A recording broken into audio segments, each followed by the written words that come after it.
Alrighty, Garage Talk All Sports viewers. Thank you everybody for tuning in to the 5th episode of Garage Talk with Son and Pops. We're here today to have another great episode, another great day to bring you all the best of sports. We've got a lot lined up, a lot of goodness lined up. If you didn't see episode 4, go see it now. But if you did see it, then you saw in the subtitles there is what we're going to bring to you here today. So we plan to do just that. And just anything before we jump to the show, Pops? No, I'm ready to go. I'm excited and pumped up. There's been a lot happening since our last episode 4, and I think the viewers will be impressed. I agree. So with that, we're going to jump into some NFL talk. I know it's still the off season, but that's where we're going to head to. So let's get into it. Let's get some. All right. Alrighty. So with that, if you guys saw last time, we kind of had in the ticker the what if, what would you take as far as Aaron Rodgers versus Deshaun Watson. And so in this, I don't want to dive too deep as far as the scenarios that both quarterbacks are in now. Green Bay has not budged since they said they wouldn't. And then as far as Deshaun Watson's case, you're looking at he may not even play this year on the NFL Commissioner's exempt list. So we're not going to look at the scenarios behind both players. We're literally going to take the what if. You could have either player at your call, at your shot, no strings attached. Okay. And so that's how we're going to run this one. All right. And so with that. So no legal anything. No legal. No, I want out of Green Bay. Just straight up the board. Who would I take? Yep. Scratch anything as far as any strings attached. So pretty good. Aaron or Watson, Pops, I'm going to go ahead and let you take this one first. You know what? I like that question. I think I'm old school, and I like what our veteran players bring to this Broncos scheme. I think he can come in. So first of all, I'm gonna go Aaron Rodgers. Okay, Aaron Rodgers. I think that one would be an immediate playoff contender. You know, same thing Peyton did. I agree. I think that his leadership, helping, I hate to say it this way, Fangio and others, lead this young squad. You heard me say in episode 3 or 4 that our offense, our receiving core is perfect match for an Aaron Rodgers style of game. I think that the O-line might be a little bit of a challenge. I hope that Garrett Bowles steps up, and protect that left side a little bit better. But I think he's proven with his $6 million contract that he wants to play more, and they felt that he could play more. I 100% would be more comfortable with the Aaron Rodgers. Not to say that Deshaun would not be a great fit in Denver, and plus he would give us maybe a little bit more time, But I think this is a win now game, and I don't really care for the win now game. But I think that Rodgers would be my first pick. Okay, so he takes Rodgers, and kind of like I was saying between me and Pops, really. Either quarterback you take is really going to be a win-win situation. Yeah. But this segment is about This segment is about who you're going to take. So I like that he take Aaron for all your points. That you made some pretty valid points. But I'm going to have to go Deshaun. Okay. Okay. So I go Deshaun for the following reasons, and something similar to kind of what you mentioned. But let me spin it my way for Deshaun. Okay. I like the weapons that we have. Right. We have such a young core. You have a young tight end in Fant. You have a young stud in Jerry. You have a young worker in KJ. You have Courtney Sutton. You have a lot of pieces there, and they're all young. So where am I going with this? Is that you add in another young quarterback in Watson, and now you are set for a good period of time, and you have a defensive coach. And now he can just kind of work on what he needs to do because everything is set in line. And then to your point, it is a win now league. I think Watson can get us to a playoff point like you mentioned and win now. And on top of that, we can sustain that for about the 7 or 8 years, give or take. When we're looking at KC, who just signed Mahomes to a 10-year deal. That gives us some structure for that period of time. Yeah. So that's a big reason why I take Watson. And then to kind of finish it off, when you're saying that you want Garrett to share up the line, and I like Garrett's play, that how he stepped up last year. I wanted to make that clear on my part. Could he get better? A lot of players can improve. But what I like Watson is that I think he's more mobile, and I think that if there are any gaps in the line that we have not shored up, that we have a better chance with Watson. And I think that if we shore up some of those gaps with the mobility, that's just another aspect to the game I like to have. And then the last thing for me here is kind of a bias thing. We're fans. I only see it from an outside perspective. But when I look at Aaron Rodgers and I look at Deshaun Watson, I think I'm more inclined to take the attitude and leadership, culture-wise and style of a Watson. Okay. What the players that we have and the younger group over at Aaron Rodgers. I don't know where Aaron's at. Mentally, yeah, I didn't want to say that, but you're right. I don't know where he's at mentally in this part of his career right now. So I don't know if that's something we want to kind of add into the shuffle. I think psychologically, so I go Watson. I think psychologically, I can't talk tonight. I don't know why. It's not as hot in here today as it was in episode 4. We noticed that Aaron. I think he needs another ring. I do, and to be able to do that with a different squad like the Braves and others who have done that, I think that's a part of the feeling that I get. But I did write down that either could make this team better. Right. I agree with you that Deshaun maybe might fit that younger attitude, profile, swag of this Denver squad versus Aaron come in with the Peyton type of, hit your mark versus those guys, the Deshaun way, it might be more explosive, more fun, more loose, more relaxed. And I think that's what we need. I agree. I wonder, is our system the right system for a Deshaun versus Aaron? Oh, man, there's with always his that system. too. Yeah. Because Denver's super big. I feel like we've had some talent, and what you just said is huge. We've had some talent, and it just didn't fit our system. Right. And I feel like sometimes we can even be a little bit stubborn to our system. When you get talent like that, you need to be able to respect the talent and make room to budge and work with your talent. But I just feel like to a degree Denver struggles a little bit with when we get our talent, you have to play to your talent. Right, that's what I was waiting to jump in and say. The OC is not going to call the plays that will make Deshaun successful.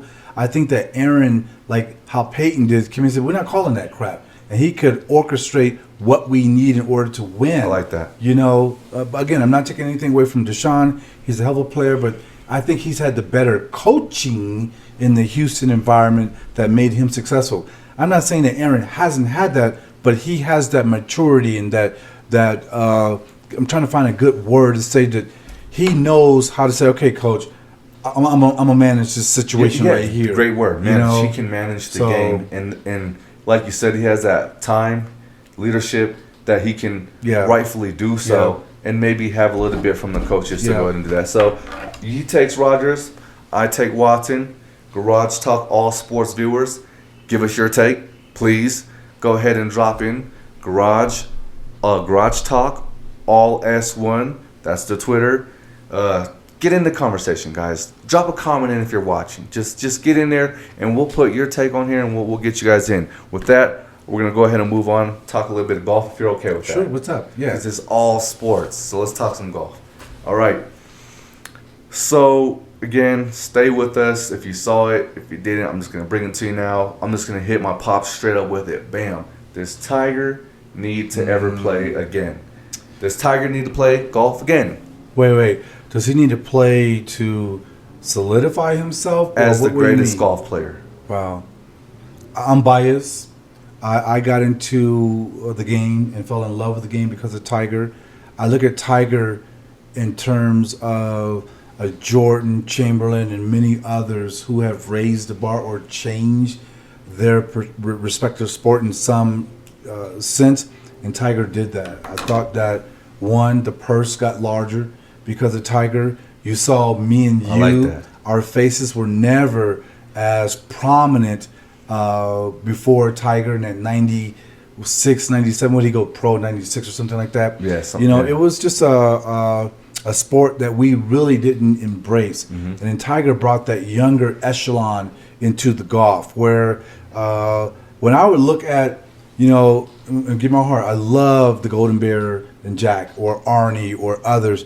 There were always a particular spectator watching. Right. And when Tiger got there, I saw shorts and backwards ball caps and beers and, in the hole. You didn't hear that kind of, energy with other players. And so he changed the game. So does Tiger need to play again? I think whatever his personal goals are, maybe yes. But for us, the fans, I think he has done enough. We have not seen golf change in the way that it had in the era of Tiger. I mean, 82 tour wins is nothing to sneeze at. I think we were looking at some stats, and Phil's got 44, and these other young kids. I mean, bless their heart, they're amazing, but yes, they have not come out the gate the way Tiger came out. That 96 when he turned pro, 97, automatically he's winning Masters. I mean, I think he has solidified himself. When you think of, Jack's got 73 wins, Tiger's got 82. He is one below Sam Snead in being the all-time winner on the PGA Tour. So those are major championships I'm referencing. I talked about the money aspect of it. Phil said it eloquently. Tiger made us rich. Tiger made more, I'm going to laugh at this, but Tiger made more millionaires than Jay-Z did. Jay-Z said he made all those millionaires, but, yeah, right. Tiger, his presence on the golf course in his prime was, the crowds were massive.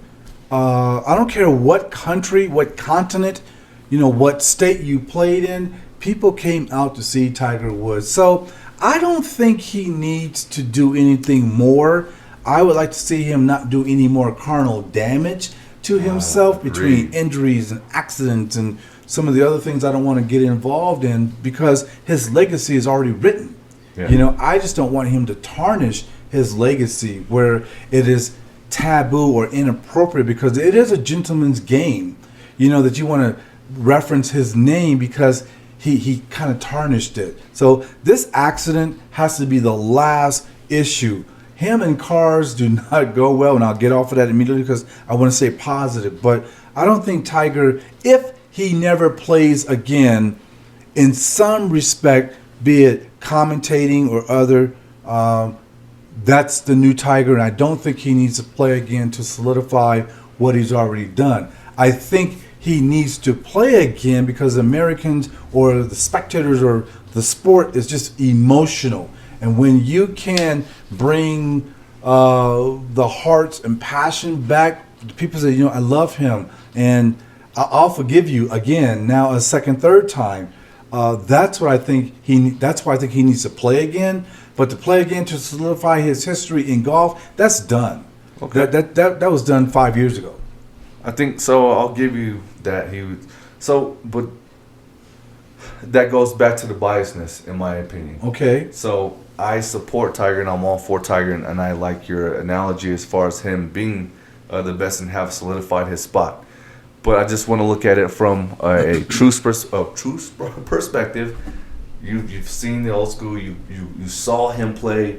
You saw the roars. You saw the crowds. You saw everything. And I look at it from a younger perspective, and it's something you grow up with. It's like Jordan-ish. You saw Jordan as a kid. You know Tiger was a Jordan. So I like a lot of the analogies and things that you brought up. That's what Tiger did for the game. So are you saying he doesn't play, or I think that so? But I think Tiger should play again, only for the fact that, I hate to say it, just to solidify his numbers in the books. He's only just a few short of making it nearly impossible if he can take, I think, Snead for like just if you can get like 3 or 4 more, it's done. And I know it's a lot to ask, but what I'm saying is this: it's possible. But I was hoping just at least for one more, either tie or pass. I think like he's either 2 or 3 more. If he had 2 or 3 more, then I would be okay with it. I don't know if that's his passion. You have to be hungry, because look at the field right now. These young men, I don't dare call them kids, are golfing more powerful. Now the long game is in play. Yes, Tiger changed the golf course in terms of they had to lengthen it because Tiger was reaching there in two. When you look at Tiger's stats, it was always, and the fans will remember this. It was Tiger, and then everybody else is playing for number two. So I don't know that Spieth and Jordan and all the others that are coming up will allow him. And I don't think his physical, he's 45. I don't think his physical game would allow him to get 2 or 3. Can he get one and probably not a major? Yes, and that's all he needs. So what I'm asking, I'm going to be honest, it may be a little bit unrealistic. I'm just, just would love to see that from a fan's sake and even from a numbers perspective. Yeah, but I am going for must-see Tiger. TV. So go Tiger. And if you didn't play again, we respect everything that you've done. If you do play again, we'll be looking for you to play. Right. If you're playing, everyone's tuned in for you. So it's good for the sport. Yeah. I'll definitely say that. And he might be focusing like his you said, energy is on part of Charlie the thing. also. And so that's another thing. It's just kind of, yes, her son. That's going to be a whole other thing because I want to talk about Tiger's son. Tiger's son looks like immaculate, and he might be the next best. He might be the one catching his dad's records. That would be nice. Oh, but wow. that would be nice. But as far as when I looked him up, just to see realistic where we even sit with this, he just got seen on crutches like the other day for the first time since the accident. And basically, up to his words, his number one goal is to basically be walking on his own. So that's kind of doesn't mean playing anymore. No, he just wants said to make walk sure is on his own and that he's healthy. And so we support that. With that being said, the last segment of the show today, and we have just enough time. I love it. Forcing trades. So I think that who you are, you may have a stigma versus what side you're on. Probably you don't like it, maybe you do like it. I don't know. But it's something that as a fan, and really as a fan, it's something to dive into. I have kind of my opinions, both good and bad, how I feel about it. But if you have anything you want to go with first, I'll let you take it. You saying forcing trades? Yes, and so what I mean by this, people, and I kind of was broad with it, I'm sorry. Forcing trades, like, and I see it most in the NBA. We're going to force a trade for a major player, forces his way out because he has the status and the capability to do so. Yeah. In the NFL, I think it's a little bit hard to do that. You really have to be a high caliber player to even get in that realm of thinking of doing that. But even in the MLB. So it just happens. And I guess kind of let me put a caveat before I ask you, because here's my double. I call it basically sword double edge. Because if you look at it like this, there can be some times when there's really good players who don't play for the best of teams who truly deserve a way out. And sometimes to force your way out, whether it's just speaking up verbally, like for instance, take AD. He did his time with the Pelicans. After a while, he's like, you know what? I can only do this for so long. Yeah. My talent, I'm at my prime. I need to capitalize.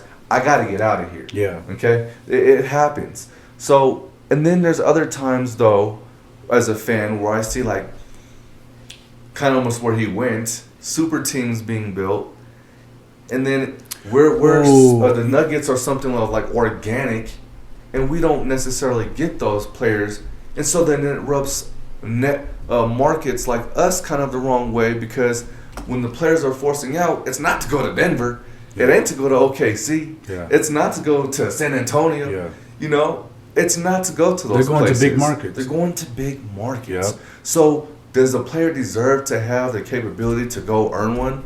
Yes. But is there such thing as earning it, building up organically, and fighting your way and mustering through? And even those players who are dang good but just didn't get a ring?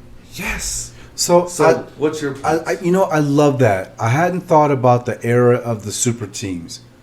That is profound. I like Denver's grassroots organic build.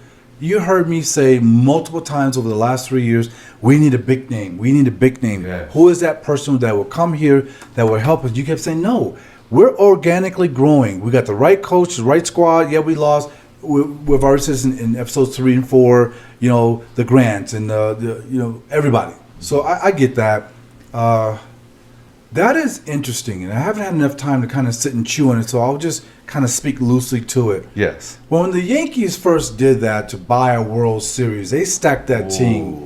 Okay, and so you're starting to see more of that now, where a LeBron could go to Miami and say, "All right, D-Wade, I'm gonna help you out, but we got to bring this part of it with us." Right. Goes to back to Cleveland. He brought, I wouldn't call them no names, but he brought pieces to help Cleveland do it. And then he went back to LA. Now this is AD come out and others. So, I don't even know emotionally or what I think or feel about it. We just saw Brooklyn, and you heard me say episode 2, they are stacked, but they're out. So I think that I like chemistry. I like genuine, honest, good ball playing. You see the Hawks in Phoenix. Yep. Yes. Gosh. Yes.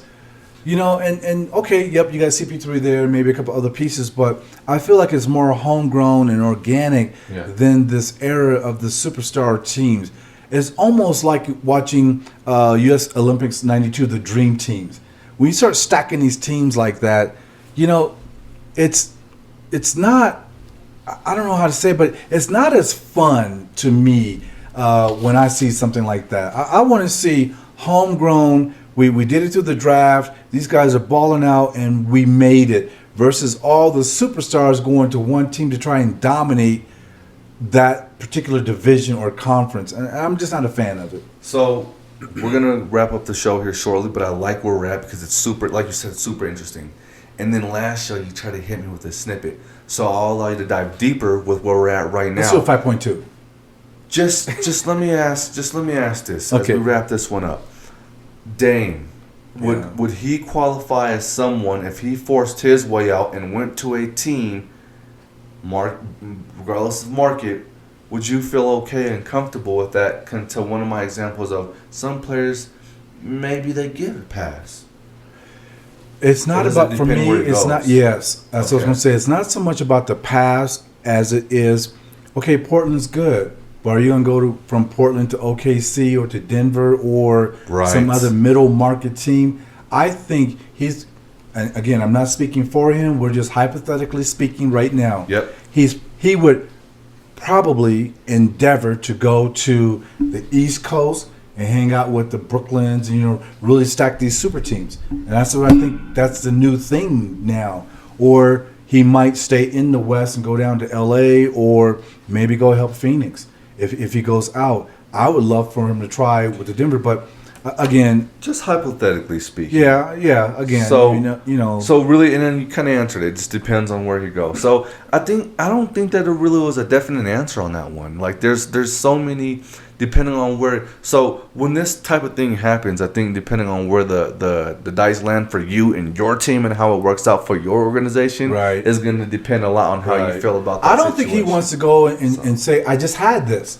I need to step up and go to something better. And I don't know if Denver is a better. I don't know if, some of the other squads are better. Could he go to like a Utah and make them better? I think that would be a better. Oh, man, maybe. I don't know. Utah Mitchell can't even get out of the first round. But him and Mitchell and Gobert, that'd be nice. Well, that's the same thing you got with Durant. Yes, okay. So the super team stacking. Yeah. Darn it. I mean, somebody put together a good homegrown team and win a championship, and that would show NBA, NFL. Because look what Cleveland did, and Dallas tried it. You can't stack these teams and think that you're automatically going to get a cup or a championship or the Lombardi Trophy. I think true basketball is about energy, chemistry. How well? What's my role? Where do I fit in all of this? And until you solidify those roles with these super teams, I don't see them going anywhere. What? Caveat this year, there were more injuries that kind of plagued this super team type of scenario. So they came out of the bubbles. Let's check FY22. I like that. And so as we wrap up the show, just real quick to your point, you know what? Magic supported your point today. He was, not today, I'm sorry. That. He was on the ESPN and I watched it today. And he said, don't be surprised if Brooklyn don't get these role-playing pieces and they don't get it all solved, that they don't win it again next year. So it's just kind of to your point, these teams do have to gel. You can put the pieces together, but it has to work out. I like that. I love the episode today because there's so much for you guys to dive into. get in it. Make you think. Go, Yep, make you Go think. ahead and get in it. And this is Yeah. real talk from fans. This is real sports talk. Yeah. And episode 6, I think it's going to be a time for us to really catch up. There's so much that's been going on in both the NHL world Yes. and NBA world. We kind of need to bring this all up to speed. And we're coming into and the chew Olympics. on it There's and a really lot to gnaw talk on it. about there. And there's some Training teams camp. who are still in. It's like really they're doing their thing still. So there's a lot to go on. I think we might touch on games episode 6. What do you got? I was just gonna say before we close out, I think that the Hawks is a prime example of that organic team. Yes, I They're like Trae that. Young and just Good others. point. They're not stacked. Worth And look it. where they're at. Yeah, I like that. Good point. Way to leave these people with something, a good example. I can appreciate that because we're Nuggets fans. Let's go Nuggets. Exactly. Oh yeah, man, look out for the Bronco backdrop coming soon. Look, it's warming up. It's starting to get let's get this thing going. But episode 6, it's coming up. Man, once again, be blessed, people, and thank you for tuning in with us. Every episode means something. It's fun for us. Thank you for subscribing, liking, watching, and supporting. And we're here for y'all. So again, y'all see what Tweet it us. is. Yeah, Garage tell us some, talk. feedback. Yeah, talk to us. Engage us. Yeah. Yes, sir. So with that, man, we're gonna finish up. Ooh, what appears to be a good game. Yeah. Y'all be blessed. And y'all have a good night. Look out for episode 6, Garage Talk All Sports. You know what it is. Let's go. Let's do it, baby.